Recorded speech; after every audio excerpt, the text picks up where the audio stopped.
Hello, everyone, and welcome. My name is Jennifer Urezzio, and welcome to Stories with the Divine. There are several times in my life that I can point to and say, here's the proof that the divine knows who I am. I feel it's so important for others to share and hear those stories. So, this show is dedicated to providing a forum for those narratives. It's so important for you to know your conscious connection to your divinity. And today I'm with Nat Karomatri. Yes?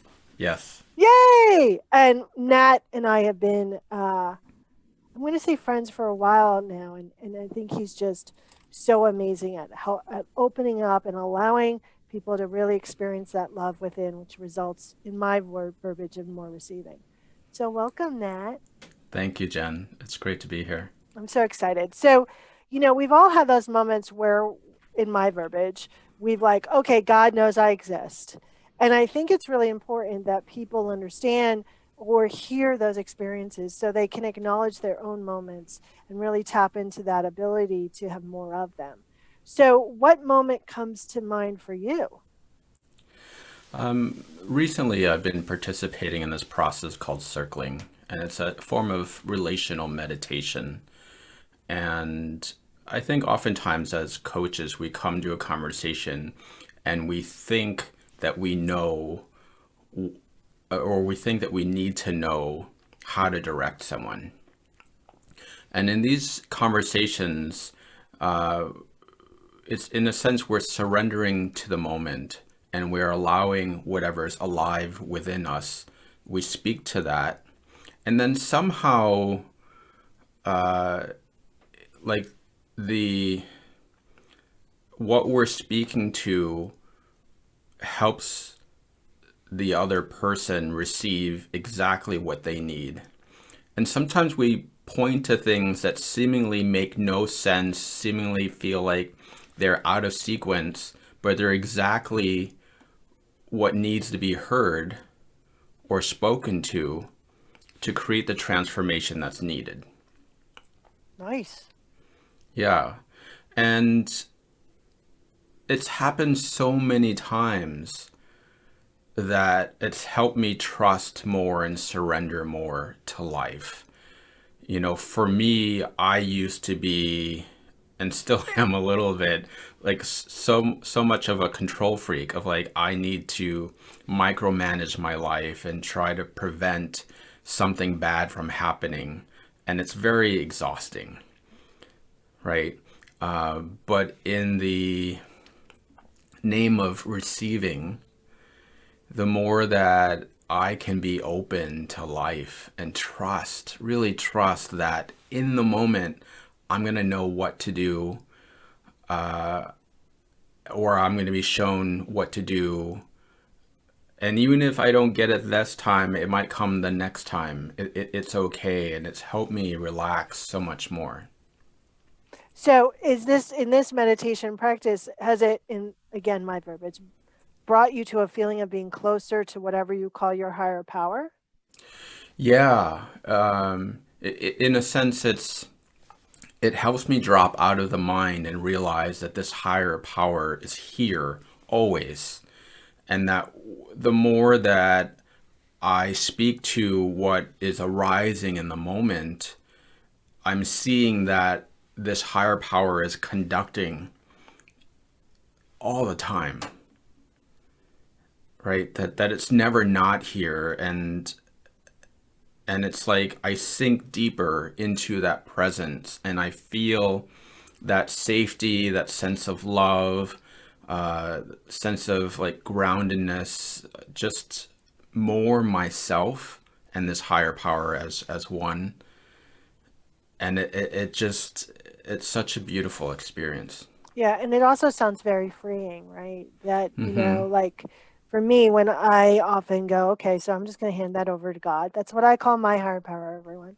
And then I'm like, oh, I don't have to worry about that. Like there's this deep sense of coming back into connection, this deep sense of being held, this deep sense of knowing that, all right, something, someone's, some force out there is supporting me and I can just let go and float.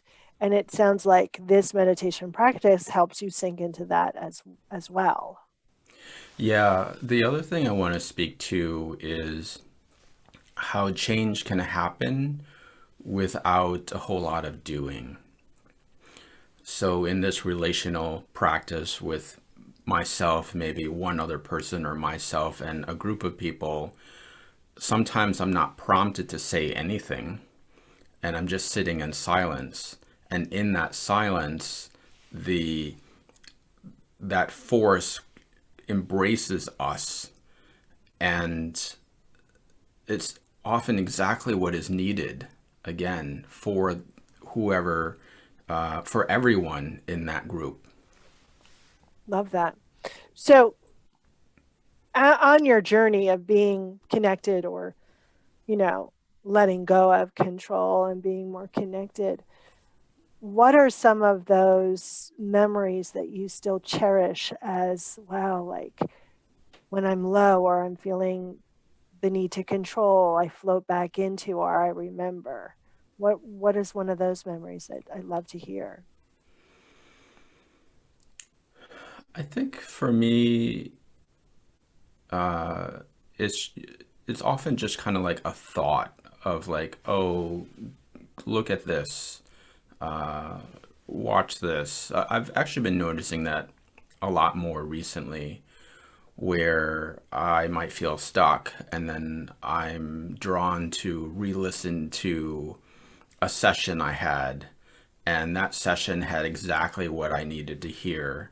And then I'm drawn to something else, and listening to that speaks to what I just listened before. Like it's a synchronicity.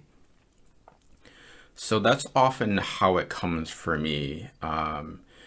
I think that the mind makes it out to be that it has to be this big thing to fix this thing, and that, it's never that. Right. I can get into that mode where I feel like I have to fix something, but it's rarely fulfilling Right. or productive. Right. Yeah, and I think, you bring up another point that other people have been talking about is that, sometimes we're looking for that big golden ticket moment, right? That big like woohoo, the trumpets play and here's God or, here's Gus or Bob or universe, whatever you want to call it. And yet, since divinity surrounds us all the time, it's always providing, it's always prompting, it's always, for lack of a better term, showing itself to us in so many ways, but we're just too busy running or thinking to really pay attention. I know one of the things that is always kind of like, hey, a little reminder for me are those little fluffy dandelion things. And they show up in places where there's not a dandelion in sight, like on the highway. Or, I remember having a thought about lack, and this little piece of dandelion came in through my driver's window, went out through my passenger window, came back in through my driver's window and landed on my wallet. And I went, yeah, okay. Like I get it. Like, I think so often when we're present to even participating in our divinity and with that conversation of divinity, there's so many more magical moments that we're just missing because we've been moving too fast. Yeah, absolutely. It makes me think of this circling process that I've been engaged in. Circling, in a sense, it speaks to how love is always circling us, right? And love is always present and supporting us. And so, from that lens, what you're speaking to and what I've experienced is that every moment we're being circled, Yeah. right? And every moment, life or love is showing us what we need in the moment, and are we paying attention, right? Are we present to it? If we're not, then we keep searching. But like love, life, this force is always here. It's never not here, and so we can be receiving in every moment. That's, I've known you for several years, right? And your voice has always been warm and welcoming and calm. But lately it's just like, oh, it's like a giant easy chair. Like, Okay, like, and I think that's an indication of just vibrationally how, more you've gained access to that inner knowing, that inner peace, that inner love, and it's just spilling out in every part of you. Before we wrap up today, how do people get more of Nat? They can find me on my website, which is boldaliveness.com. I'm on Instagram at allowingnat, and I'm now also back on Twitter. Yeah, at Nat Chrometry. Ooh, I get to follow. I think I followed you at once, but now I get to go refollow you. I'm so excited. And Roxy can follow you on Instagram. That's the dog. Okay, great. I'll Um, make sure to check out Roxy. Thank you. So, as we're wrapping up, what about your experience about being connected and your own stories of divinity? What last word do you want to leave people with today? I feel what's been instrumental for myself is to remember that the connection is always here, and the more that we allow that connection, like everything starts to change. Yeah, Yeah, that connection is not out there, it's here. yeah. Beautifully said. Thank you so much, Nat. Everyone, you've been listening to Stories with the Divine. And if you're interested in having a deeper connection with divinity, you can feel free to get my free gift in the comment section, which is called Creating a Deeper Connection with Your Purpose at soullanguage.us/gift of purpose. Thanks, Nat, again for sharing everything. And now I'm all gooey. So my rest of my day is good. Thank you, Jennifer. Bye for now, everyone. Bye bye.